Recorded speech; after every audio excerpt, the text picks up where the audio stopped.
এই আমেরিকান স্টাইলটা ভারতে তো একটা ট্যাবু আছে, মানে নেতারা মদ্যপান করবে না, নেতাদের প্রেম থাকবে না, নেতাদের জীবনটা একটু আলমারির মধ্যে থাকবে। এগুলো তো মোহনদাসের শিক্ষা। কোন মোহনদাস? মোহনদাস গান্ধী। মোহনদাস গান্ধীর শিক্ষা।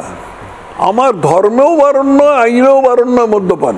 শ্রীকৃষ্ণের বড় দাদা যে বলরাম, তিনি তো খুব বিয়ে করতেন, মানে তিনি রীতিমতো মদ খেতে ভালোবাসতেন। মাধ্যি, হ্যাঁ, মাধ্যি বা গৌরী নানা রকম ছিল তখন, সোমরস ইত্যাদি তো ভালোবাসতেন।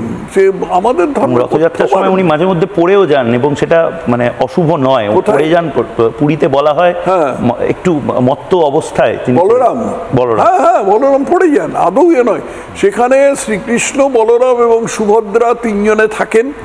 আমাদের হিন্দু দেবদেবীরা, মানে দেবদেবীদের মধ্যে কয়েকজন আছেন যাদের যাদের একেবারে আদর্শ বলে ধরা হয় আর কি। তার মধ্যে দেবাদিদেব মহাদেব শিব আছেন, যে জন্য ওর মাথায় কন্ডম পরাবার জন্য আমি সায়নী ঘোষের নামে এফআইআর করেছিলাম। কিন্তু বাকি যে সমস্ত দেবদেবী আছেন তাদের সম্বন্ধে নানা রকমই আছে, তারা মানুষের মতো আচরণ করেছেন। শ্রীকৃষ্ণের সম্বন্ধে 16,000 গোপিনী বলা হয় আর কি, তিনি তো এগুলো তো মানুষের মতন আচরণ, এগুলো তো কোনো অমানুষিক আচরণ নয়। কিন্তু ওই মোহনদাস উল্টোপাল্টা শিখিয়ে গেছে।